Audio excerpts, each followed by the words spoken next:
Boa noite.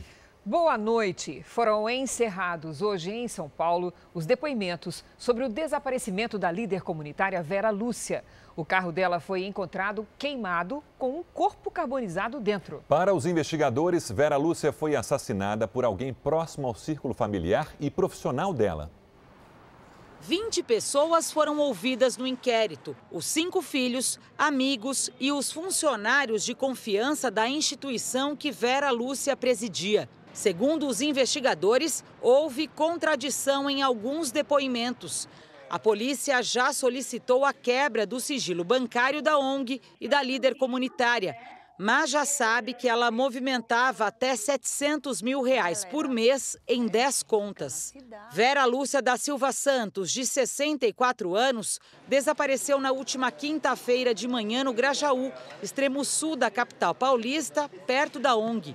Para os investigadores, o crime foi praticado por alguém próximo da vítima e a motivação foi financeira. A polícia apreendeu os celulares dos funcionários da ONG e dos filhos da líder comunitária durante os depoimentos e já pediu à justiça a quebra do sigilo telefônico de todos. A gente acredita que se isso vai ajudar a desvendar, a encontrar a minha mãe ou encontrar o responsável por esse crime bárbaro, a gente vai fazer. Os policiais querem investigar possíveis movimentações financeiras suspeitas que teriam sido feitas 2 dias depois que o carro em que a líder comunitária desapareceu foi encontrado queimado. Transações que podem ser o motivo do crime. Uma delas envolve a transferência de parte de uma doação para a ONG de R$200 mil. Quando foram ouvidos, os filhos de Vera Lúcia cederam material genético para que a perícia faça o confronto com o DNA do corpo encontrado no veículo. Mas o exame pode ser inconclusivo, porque o fogo pode ter eliminado traços genéticos. Até que isso aconteça, é o carro da minha mãe encontrado com um corpo carbonizado. Tecnicamente, não é a minha mãe. Veja agora outros destaques do dia. Ex-governador Geraldo Alckmin é denunciado por lavagem de dinheiro e corrupção. Presidente Bolsonaro começa a mudar a articulação política no Congresso. FBI suspeita que China escondeu espiã dentro de consulado nos Estados Unidos. Nuvem de gafanhotos volta a ameaçar sul do país.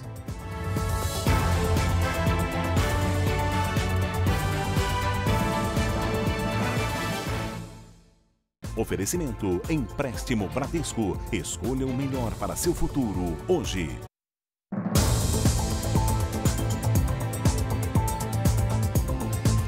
A polícia do Rio de Janeiro prendeu hoje 4 suspeitos de integrar a maior quadrilha de clonagem de veículos do estado.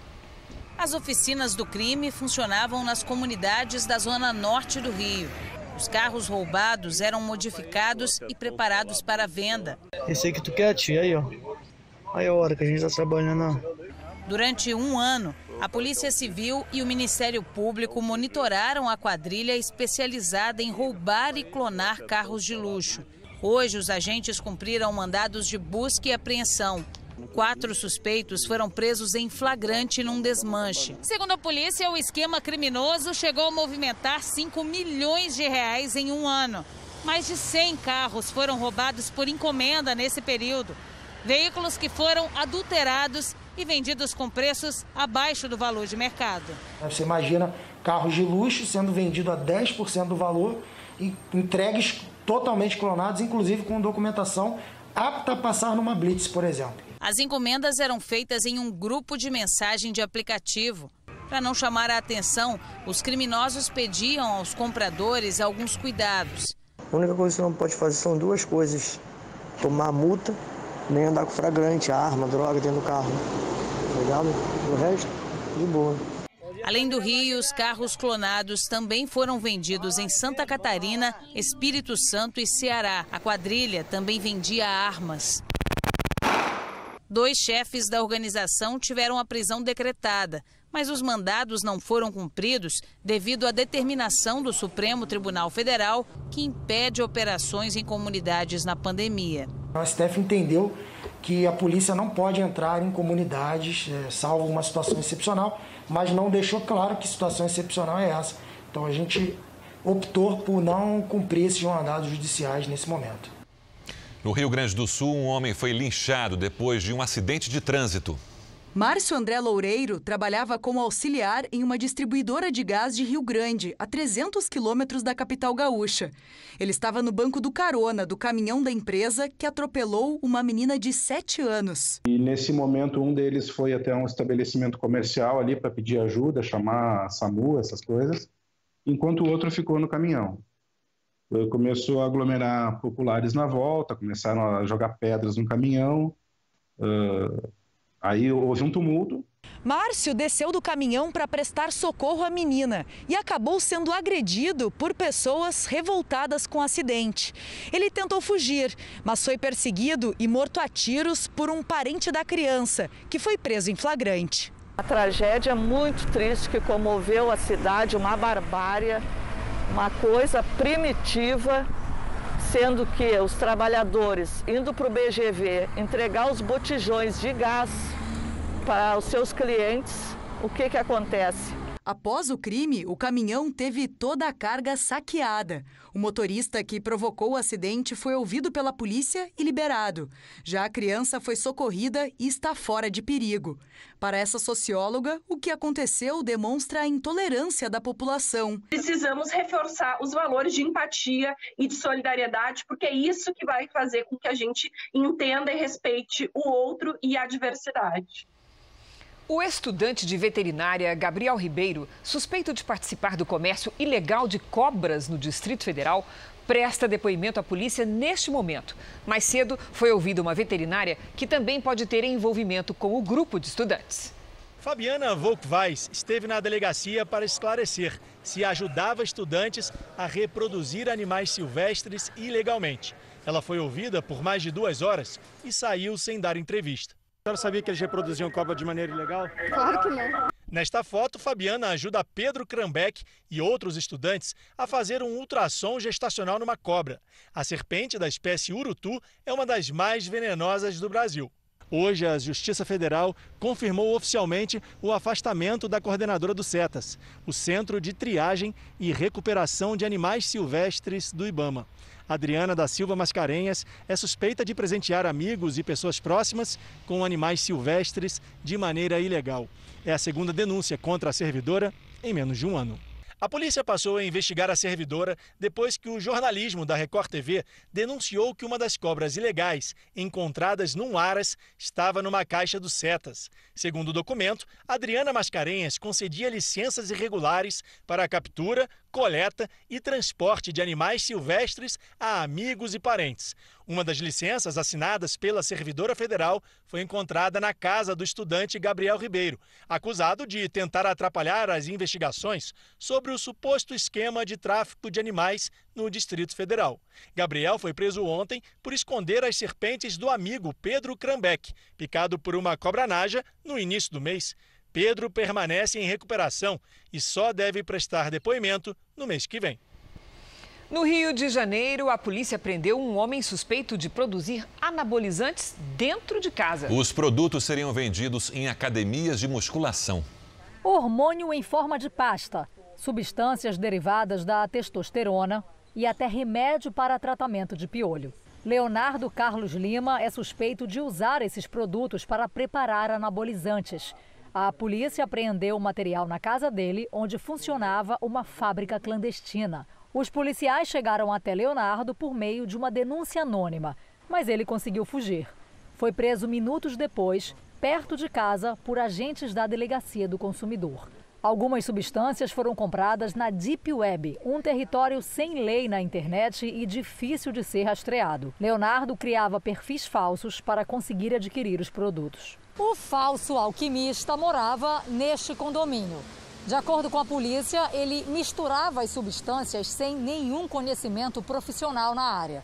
Os produtos saíam daqui com a aparência de remédios. Isso colocava em risco não só a saúde de quem consumia, mas também a segurança dos vizinhos. No final, o produto ficava assim: tudo isso aqui é falso. Ele não poderia estar fazendo isso. Então, colocando em risco as pessoas que consomem, né, e colocando em risco também toda a parte ambiental também. De acordo com os investigadores, Leonardo vendia os produtos em academias de musculação. Isso aqui é para aplicar intramuscular. Você imagina o que pode ocorrer se uma pessoa consumiu dele esse produto e se aplicou. Leonardo Lima vai responder por adulteração e falsificação de produtos químicos. A pena para esses crimes pode chegar a 15 anos de prisão. O ex-governador de São Paulo e ex-candidato à presidência, Geraldo Alckmin, foi denunciado pelos crimes de corrupção e lavagem de dinheiro. Segundo delação de executivos da construtora Odebrecht, ele teria recebido dinheiro via Caixa 2 para financiar campanhas eleitorais. Na planilha de propinas da empreiteira, segundo a denúncia, Geraldo Alckmin, do PSDB, aparece com o codinome Belém. Em 2010, segundo a Lava Jato, o cunhado de Alckmin, Ademar César Ribeiro, foi o intermediário na negociação. Carlos Armando Pascoal era um dos diretores da empreiteira. No depoimento, disse que o próprio Alckmin repassou o contato do cunhado. O doutor Alckmin pediu para a secretária um cartão que tinha um nome, os contatos, me entregou aquilo lá. Sem falar nada. Como que foi isso? Não, ele disse só, esse aqui é meu cunhado, aqui, que a gente combinou aqui. As doações não declaradas à Justiça Eleitoral, num total de R$2 milhões, segundo o Ministério Público, foram feitas em dinheiro, que era entregue no escritório do cunhado de Geraldo Alckmin. Depois, em 2014, quando Alckmin se reelegeu governador, o valor foi ainda maior, R$9.300.000. E os pagamentos, de acordo com a investigação, foram feitos a outro intermediário, o tesoureiro da campanha. Era Marco Monteiro, que teria recebido o dinheiro dividido em 11 repasses.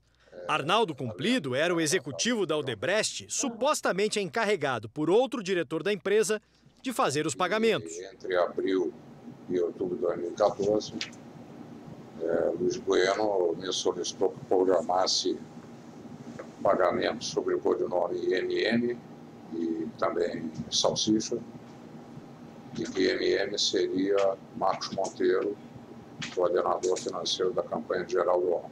A Odebrecht, por ter contratos com o governo do estado na época, não poderia, pela lei, fazer doações de campanha, mesmo que fossem declaradas à Justiça Eleitoral.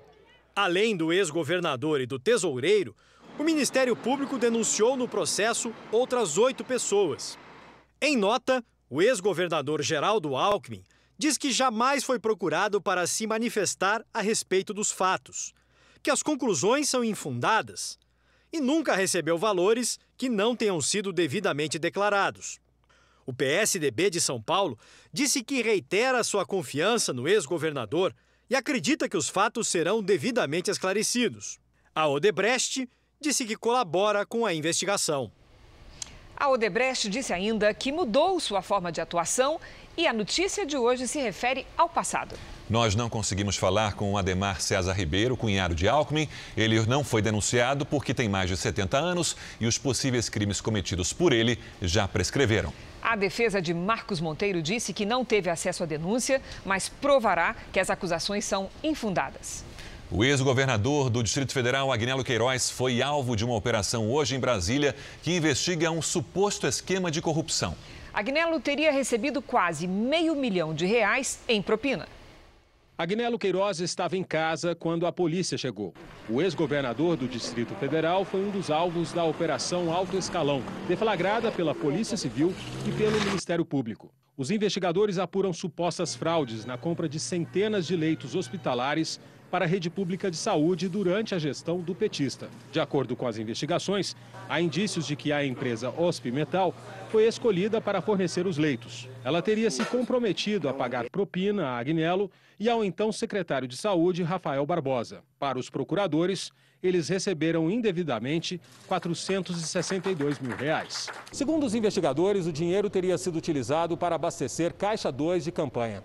Os 13 mandados de busca e apreensão de hoje fazem parte de um desdobramento da Operação Checkout, que já levou no ano passado para a prisão o ex-secretário da Saúde do Distrito Federal.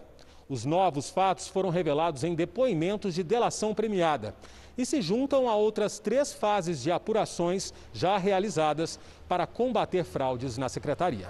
Na casa do ex-governador, a polícia apreendeu uma arma sem registro e, por isso, ele foi levado à delegacia. A defesa de Rafael Barbosa disse que ele não era mais secretário de Saúde quando foi assinado o contrato para a compra de leitos, o que evidencia a ilegalidade da operação. Agnello Queiroz disse que foi surpreendido com a operação. Até o momento, a defesa do ex-governador não teve acesso à investigação instaurada pela Polícia do Distrito Federal e pelo Ministério Público. O Partido dos Trabalhadores disse que só vai se manifestar depois do ex-governador. Vamos agora aos números de hoje da pandemia de coronavírus no Brasil. Segundo o Ministério da Saúde, o país tem 2.287.475 casos de Covid-19, com 84.082 mortos. Foram 1.311 registros nas últimas 24 horas. Ainda de acordo com o boletim do Ministério da Saúde, 1.570.237 pacientes estão curados e mais de 633 mil seguem em acompanhamento. Em Salvador, o comércio vai retomar as atividades depois de 4 meses. A repórter Léo Rodrigues tem os detalhes ao vivo. Léo, boa noite. Boa noite, Sérgio. Os shoppings estão autorizados a funcionar a partir de amanhã, de segunda a sábado, com horário restrito do meio-dia até as 8 horas da noite, mas as praças de alimentação não podem atender os clientes no local. O comércio de rua abre somente 6 horas por dia e os templos religiosos também podem retomar as atividades. Essa flexibilização só foi possível porque a taxa de ocupação dos leitos de UTI aqui na capital se manteve abaixo dos 75% por 5 dias consecutivos. Sérgio, Cristina. Obrigado, Léo. Saiu hoje o resultado do estudo de um grupo de 55 hospitais brasileiros sobre o uso da hidroxicloroquina. Para o consórcio, o remédio não é eficaz para pacientes com sintomas leves e moderados da Covid-19. Em um novo episódio da crise entre os dois países, a Polícia Federal dos Estados Unidos suspeita que a China esteja protegendo uma cientista em situação irregular. A cientista Teng Guan estaria escondida no consulado chinês de São Francisco para fugir de uma prisão em solo americano. Ela teria mentido ao entrar nos Estados Unidos, ocultando sua ligação com as Forças Armadas da China. A acusação foi apresentada hoje à Justiça pelo FBI, a Polícia Federal Americana. Segundo a imprensa internacional, outras 3 pessoas já foram presas pelo mesmo crime. Teng Guan trabalhava como pesquisadora em uma universidade da Califórnia, mas segundo o processo, na verdade, ela faz parte de um programa que envia de forma ilegal cientistas militares chineses aos Estados Unidos. Os agentes dizem ter encontrado provas das acusações em uma busca feita na casa dela. A intenção seria espionar pesquisas feitas por institutos universitários americanos. Nesta semana, os Estados Unidos determinaram o fechamento do consulado chinês em Houston, no Texas. A decisão foi tomada após denúncias de que hackers do país teriam tentado roubar dados sobre vacinas contra a Covid-19. Hoje, Pequim afirmou que Washington precisa agir com cautela. A China nega as acusações e promete retaliar caso o fechamento do consulado não seja revertido. Os protestos contra o racismo em Portland, nos Estados Unidos, se tornaram violentos e causaram destruição. Vamos voltar com Evelyn Bastos agora ao vivo. Boa noite, Evelyn. Os agentes federais estão aí para garantir a segurança? Oi, Cris. Boa noite para você, para o Sérgio, para todos que nos assistem. Estão sim, viu? Eles foram enviados pelo presidente Donald Trump para reprimir a onda de violência que tomou conta da cidade. Na noite passada, novos confrontos aconteceram e o prefeito da cidade acabou sendo atingido por uma bomba de gás lacrimogêneo que foi disparada pelos policiais. Apesar do susto, ele passa bem.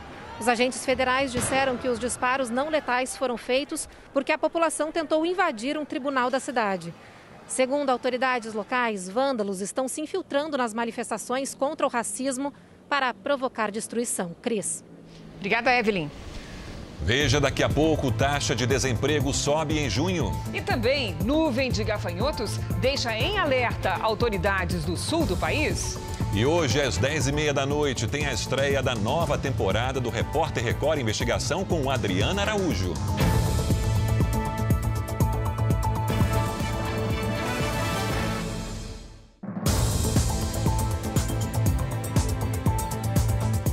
O presidente Bolsonaro deve continuar a mudar os líderes governistas no Congresso.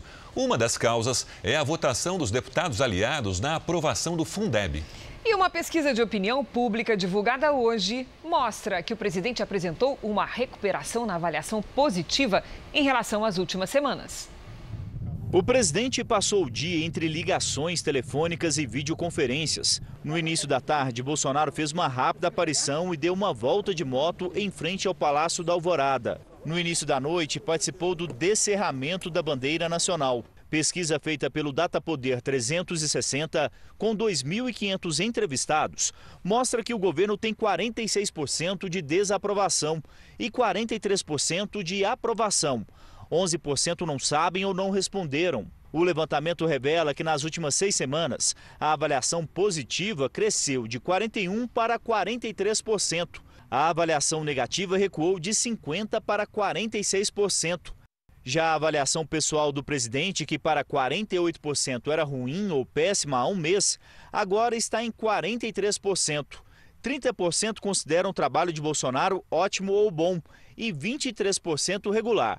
4% não sabem ou não responderam. A melhora na avaliação do trabalho de Jair Bolsonaro coincide com o período em que o presidente deixou de dar entrevistas na porta do Palácio da Alvorada.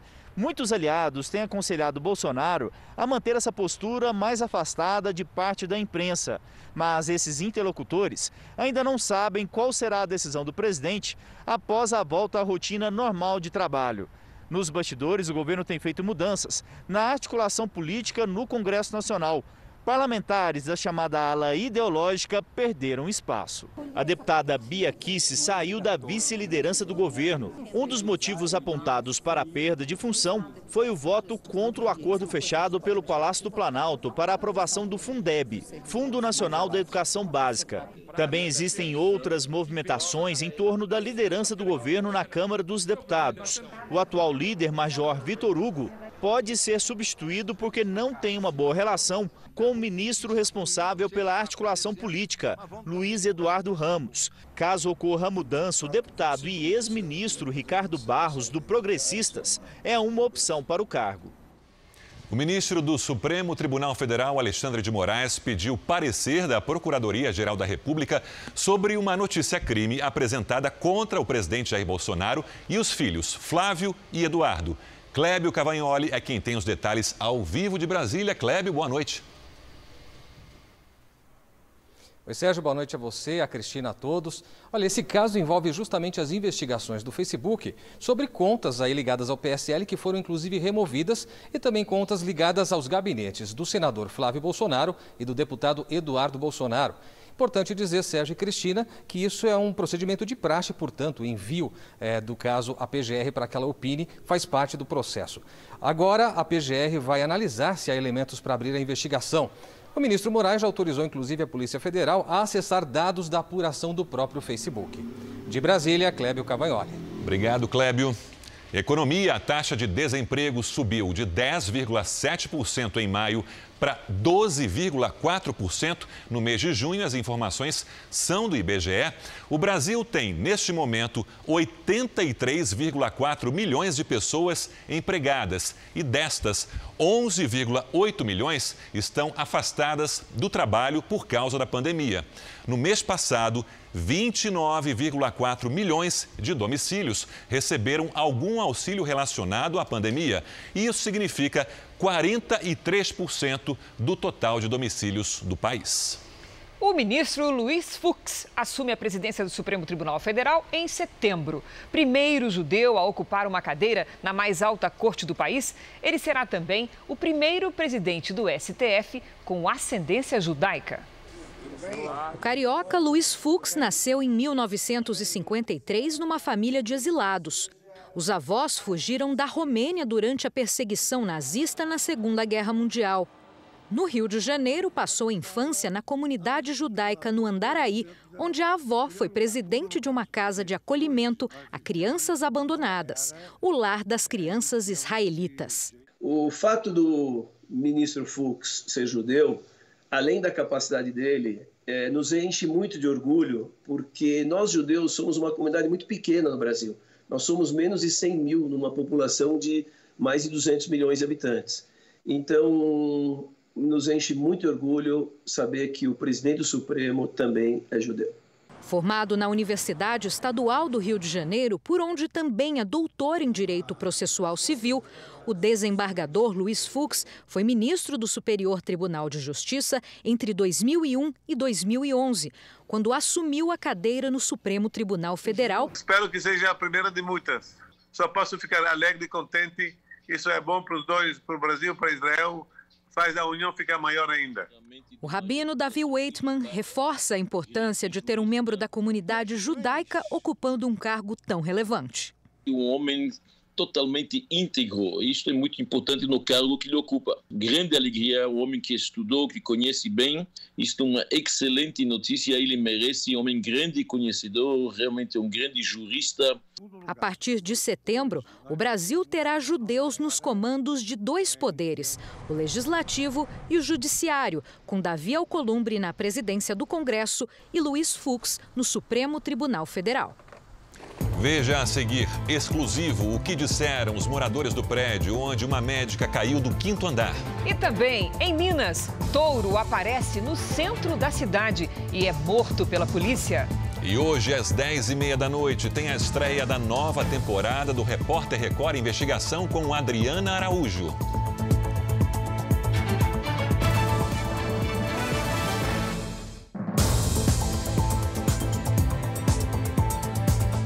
Uma organização social que assinou contratos milionários com a Prefeitura do Rio de Janeiro na gestão do ex-prefeito Eduardo Paes foi alvo de uma operação.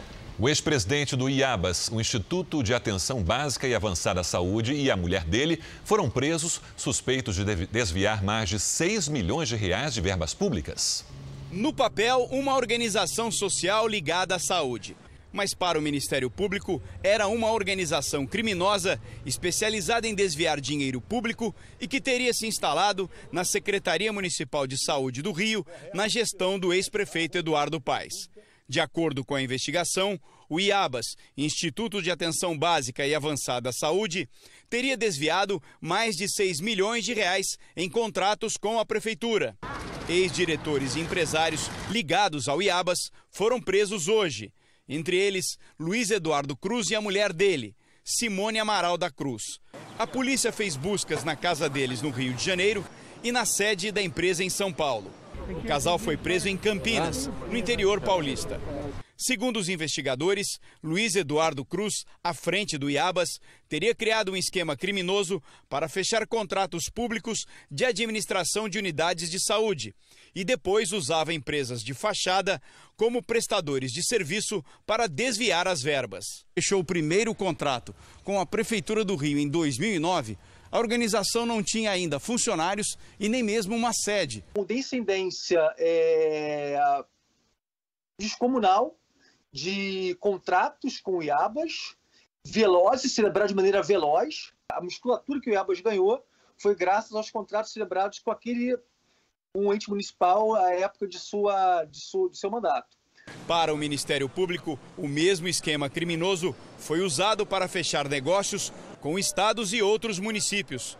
Só em abril de 2020, o IABAS já havia recebido mais de 5 bilhões de reais em contratos com os estados de Mato Grosso do Sul e Rio de Janeiro, além das prefeituras de São Paulo e Rio. O IABAS foi desclassificado na gestão do prefeito Marcelo Crivella e multado em quase 28 milhões de reais por má gestão de recursos públicos. A atual prefeitura não faz parte da denúncia do Ministério Público. Essa OS nada tem a ver com o governo do prefeito Crivella. Foi fiscalizada, foi multada, foi desqualificada e despedida. O IABAS ainda é investigado por suspeitas de fraudes na construção de hospitais de campanha para o governo do Rio. Em nota, o ex-prefeito Eduardo Paes disse que a Secretaria Municipal de Saúde, em sua gestão, sempre atuou com transparência, que as empresas citadas ganharam licitações e é preciso ter cautela para evitar julgamentos precipitados. O Iabas disse que colabora com as autoridades e presta informações aos órgãos de controle e que as contas dos contratos com a Prefeitura do Rio foram aprovadas. As defesas de Luiz Eduardo e Simone Cruz não retornaram o nosso contato. O Jornal da Record teve acesso com exclusividade aos depoimentos de funcionários e moradores do prédio onde uma médica caiu do 5º andar. Hoje, familiares da vítima foram ouvidos pela delegada do caso. Os pais e a irmã da médica chegaram na delegacia ainda muito abalados. Os familiares passaram 2 horas prestando depoimento sobre o que poderia ter acontecido no apartamento antes da queda. Na saída, eles não quiseram gravar a entrevista. A única coisa de concreto que a gente tem hoje é que era uma relação abusiva, né? A relação dos dois não era uma relação normal, que a gente espera de um casal. Além dos familiares, a polícia ainda quer ouvir amigos do casal e aguarda o resultado das perícias feitas no apartamento e nos celulares dos dois. O Jornal da Record teve acesso com exclusividade a novos depoimentos de moradores e do porteiro do prédio. Todos eles relatam uma briga no apartamento antes da médica cair do 5º andar. O porteiro contou que vizinhos reclamaram de uma intensa briga e, ao chegar ao apartamento, ouviu choros. Ele apertou a campainha várias vezes, mas ninguém atendeu. Outros 2 vizinhos também dizem ter ouvido gritos de socorro. Um outro morador contou que, depois da queda, o marido da médica desceu aparentemente calmo, que em nenhum momento ele ligou para o SAMU. Uma outra testemunha disse saber que o casal tinha brigado e que, por isso, não deixaria o médico sair do local até a chegada da polícia. O inquérito deve ser concluído em 10 dias e o médico pode ser indiciado por tentativa de feminicídio. Muito importante a gente saber o que foi que antecedeu as ligações, para quem ela ligou, para quem ele ligou, as mensagens que foram trocadas. Então, assim, tudo isso são provas documentais, provas técnicas que nós estamos aguardando o laudo para realmente nós fecharmos o inquérito, decidimos e depois encaminhar para o Ministério Público, para o Poder Judiciário, que será o próximo passo. Apesar de todas as recomendações de uso de máscara e distanciamento, muita gente ainda desrespeita as regras. A repórter Daniela Salermo mostra o comportamento do paulistano.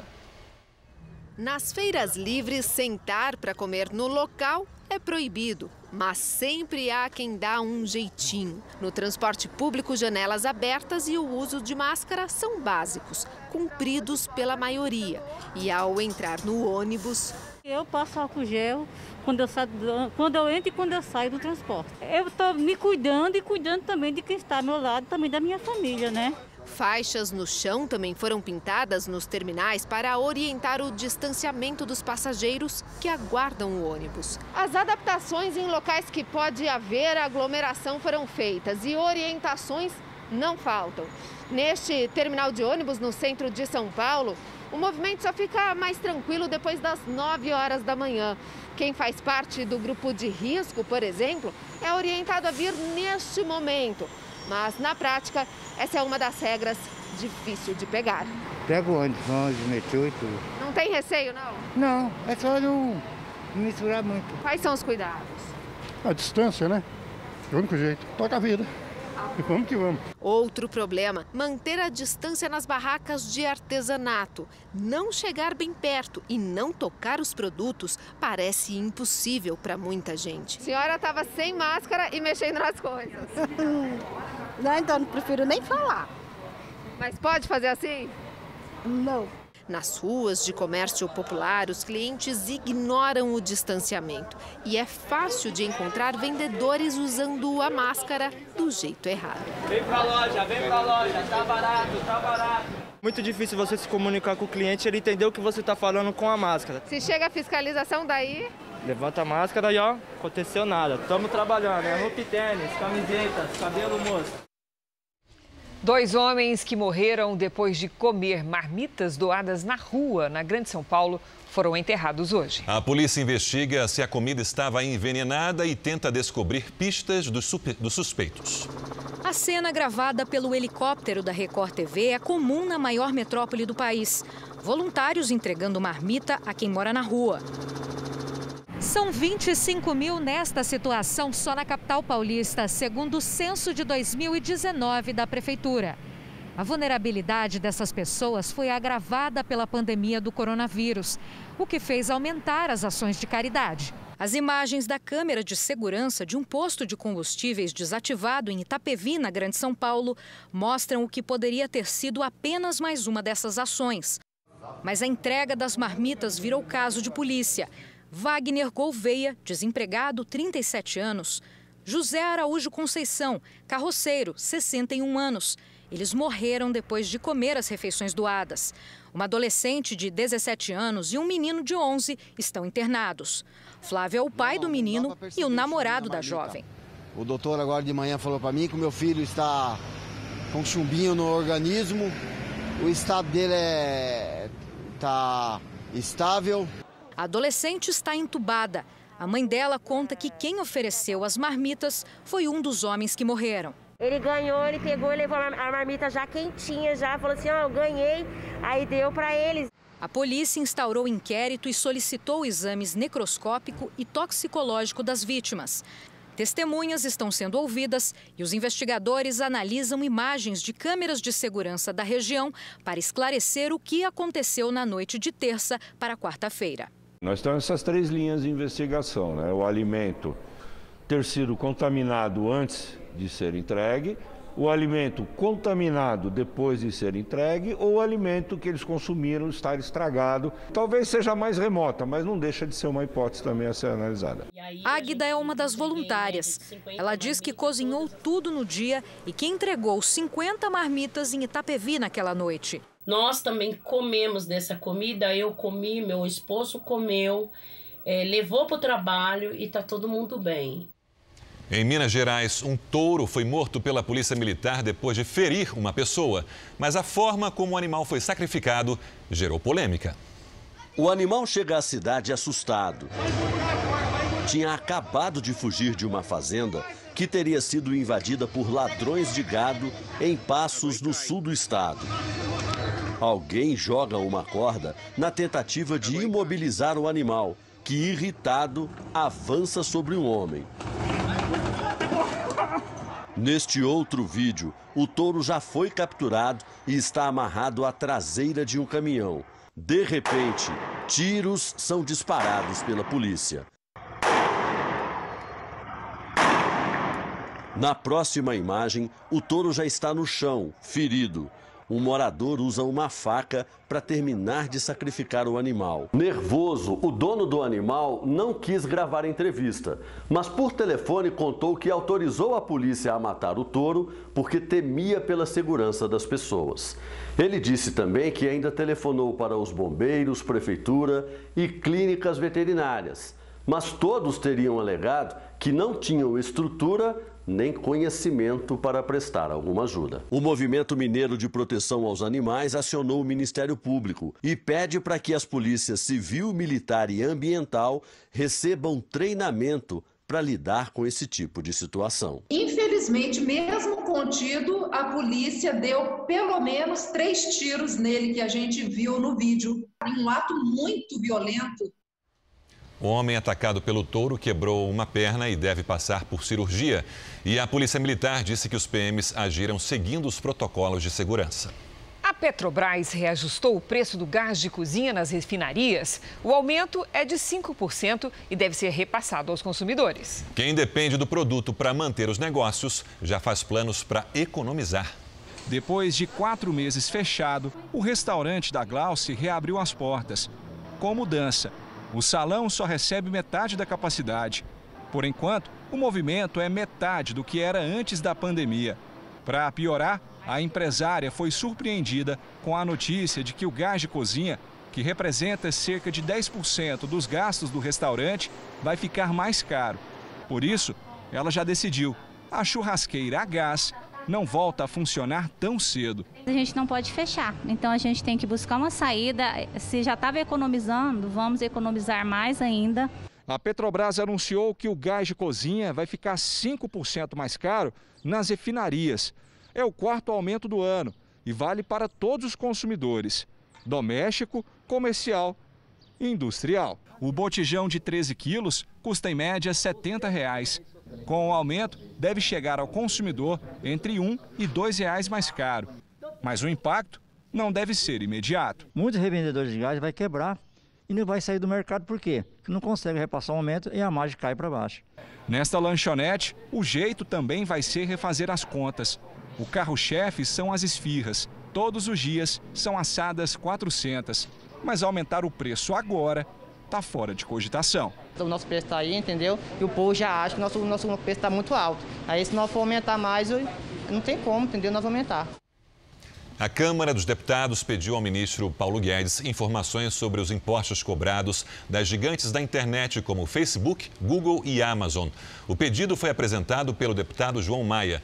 Ele propõe a cobrança sobre a receita bruta dessas empresas, como é discutido na Organização para a Cooperação e Desenvolvimento Econômico. O Twitter divulgou hoje detalhes sobre a invasão a 130 contas de celebridades, políticos e empresas. A empresa confirmou que 36 perfis, além dos que já haviam sido noticiados, também tiveram as mensagens privadas interceptadas, entre eles um parlamentar holandês. O ex-presidente Barack Obama, Bill Gates e o magnata Elon Musk foram algumas personalidades que tiveram as contas invadidas por hackers que pediam transferências em bitcoins. Um vídeo divulgado em uma rede social é a prova mais recente dos ataques xenofóbicos a brasileiros em Angola. Um dos líderes do movimento criminoso ofende e faz ameaças de morte. Senhor Gonçalves, olhos de sapo. Tens olhos grandes, mas não estás a ver o perigo que está perto. Você vai sair daqui humilhado e envergonhado. Mas você é um bandido. Você é um bandido, rapaz. O homem que ameaça o bispo Honorilton Gonçalves é João Antônio Bartolomeu. Ele é um dos chefes do movimento criminoso que há mais de um mês tenta tomar à força o controle da Igreja Universal no país africano. Apaga essa brincadeira! Isso é violência! João Antônio Bartolomeu já foi integrante da Igreja Universal em Luanda, mas acabou expulso por cometer 2 adultérios. Num registro escrito à mão de uma Assembleia Geral Extraordinária, mostra que em 2009 foi discutido o afastamento de Bartolomeu por manter uma conduta inaceitável e imoral dentro de casa. Ele confessou o adultério, pediu perdão e teve uma segunda chance para continuar na instituição. 9 anos depois, Bartolomeu foi escolhido para uma missão na Costa do Marfim. Só que próximo ao dia da viagem, informou à direção que havia cometido outro adultério com a mesma pessoa de 2009. Assim, em agosto de 2018, foi decidido o desligamento dele da Igreja Universal por descumprir normas e doutrinas dos missionários e o regulamento interno. Depois da expulsão, Bartolomeu começou a fazer vários ataques contra a Igreja Universal. Os dissidentes invadem templos e usam a violência para perseguir e expulsar brasileiros de suas casas. Eu te avanço. Se você tiver dúvida, domingo eu vou aí no Macolosso. Na África do Sul, te escortejar, rapaz. Aquele povo não brinca. Nós aqui até ainda estamos a te dar muito tempo. Nós temos outras maneiras de resolver esse problema. Especialistas em direito internacional afirmam que os brasileiros vêm sofrendo uma série de crimes em Angola, inclusive xenofobia, que é a aversão a estrangeiros, e que cabe às autoridades do país africano, a começar pelo Ministério Público, a tomada de ações que possam garantir imediatamente os direitos e a proteção dessas pessoas. Violência, lesões corporais, torturas até mesmo psicológicas, ameaça de morte e também na esfera civil, quer dizer, ações de indenização, a pessoa foi colocada para fora da sua casa, onde ela ficou naquele dia, sua casa foi depredada, o seu automóvel foi depredado, uma igreja, um templo. Também nós temos aí crimes fiscais, né, de falsas declarações, de desvio aí de quantias que pertenciam ao grupo que foi para outro.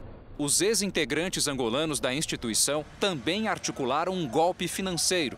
Eles apresentaram uma ata falsificada para tentar provar que são os representantes legais das contas da Igreja Universal, o que, segundo as leis angolanas, só poderia acontecer com uma ordem da justiça. A manobra fez com que 2 bancos do país africano, o Sol e o Banco BIC, bloqueassem as contas bancárias, o que coloca em risco as atividades religiosas e sociais da instituição brasileira. Na semana que vem deve acontecer uma reunião virtual entre integrantes da Comissão de Relações Exteriores do Senado, deputados e autoridades angolanas para buscar uma solução para os graves problemas. Uma comitiva de parlamentares será enviada a Angola a partir do dia 9 de agosto.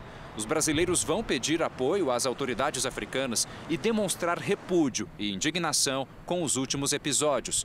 Nós, da Câmara dos Deputados, assim como o Congresso Nacional e o Governo Federal, estamos trabalhando em todas as frentes para dar tranquilidade e acabar com esse impasse naquele país. Um ofício enviado ontem pelo Ministério das Relações Exteriores à Câmara dos Deputados afirma que o presidente de Angola, João Lourenço, respondeu à carta enviada por Jair Bolsonaro, que mostrou preocupação em relação aos atos de xenofobia contra os brasileiros em Angola. João Lourenço disse que tomou conhecimento da situação e procurou tranquilizar o presidente. A ministra para a área social de Angola afirmou também que a perseguição a brasileiros será debatida na Assembleia Nacional. Eu acho muito pouco, porque brasileiros continuam sendo ameaçados. Patrimônio de igrejas sendo depredado ou expropriado. Celulares, documentos de brasileiros sendo ilegalmente recolhidos.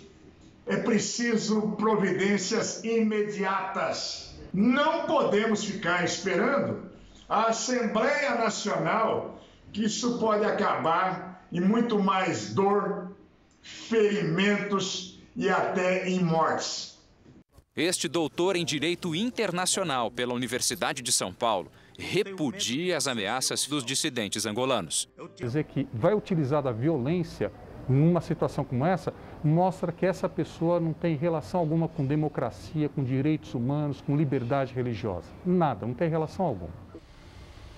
O ministro interino da Saúde, Eduardo Pazuello, esteve hoje no Paraná, onde afirmou que o governo está disponibilizando quase 14 bilhões de reais para municípios, dos quais 2,5 bilhões vão para os estados, e que o Exército vai continuar a fazer entrega emergencial de medicamentos no combate à Covid-19. O Exército está autorizado a fazer a logística em apoio às ações de combate ao Covid em todos os comandos conjuntos, assim que vai ser feito com todos os estados e municípios do país, não só o Paraná. A gente não tem hoje um estoque de emergência capaz de você colocar 30 dias em cada lugar. Nós estamos disponibilizando quase 14 bilhões de reais para municípios, dos quais 2,5 bilhões para estados, para parte de equipamentos de Estado. A Argentina começou hoje a pulverizar lavouras e pomares para tentar controlar a nuvem de gafanhotos. A repórter Paloma Poeta tem outras informações. Boa noite, Paloma. Essa nuvem está perto de chegar ao Brasil? Olá, Cristina. Boa noite a você e a todos.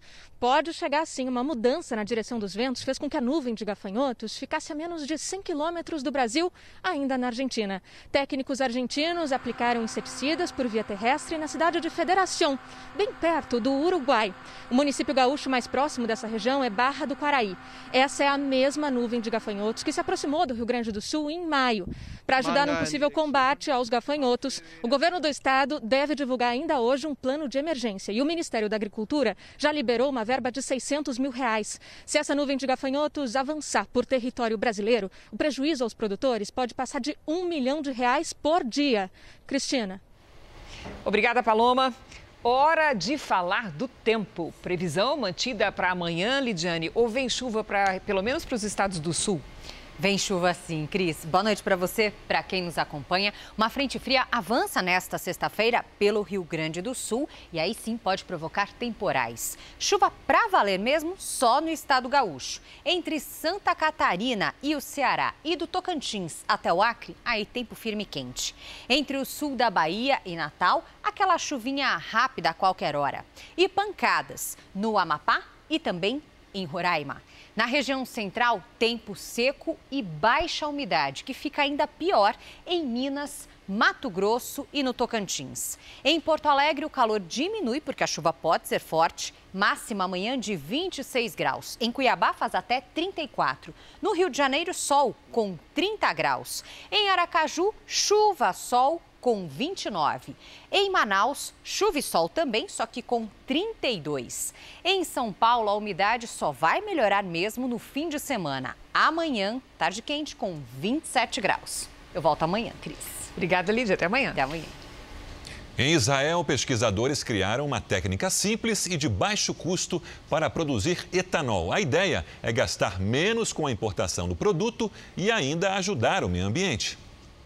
A equipe do Programa Ambiental da Universidade de Tel Aviv usa uma tecnologia menos invasiva e de baixa temperatura para produzir o etanol. Basta colocar resíduos em um reator com pequenas quantidades de gás ozônio.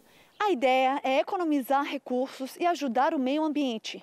Com a nova técnica, em menos de uma semana, restos de palha, grama e árvores de parques como este podem ser transformados em etanol. Segundo a professora Hadass Mamani, que coordena as pesquisas, a produção de etanol a partir de cana-de-açúcar ou de milho é um processo complexo e caro que requer muitos recursos. Mas a equipe dela tornou o procedimento sustentável, mais simples, mais barato e feito de uma forma que evita o desperdício. Com a nova técnica, o álcool em gel também poderia ficar mais em conta. O Jornal da Record termina aqui e às 10h30 da noite tem a estreia do Repórter Record Investigação com Adriana Araújo. E à 00:30 tem mais Jornal da Record? Fique agora com a novela Apocalipse. A gente se vê amanhã. Até lá. Boa noite e até amanhã.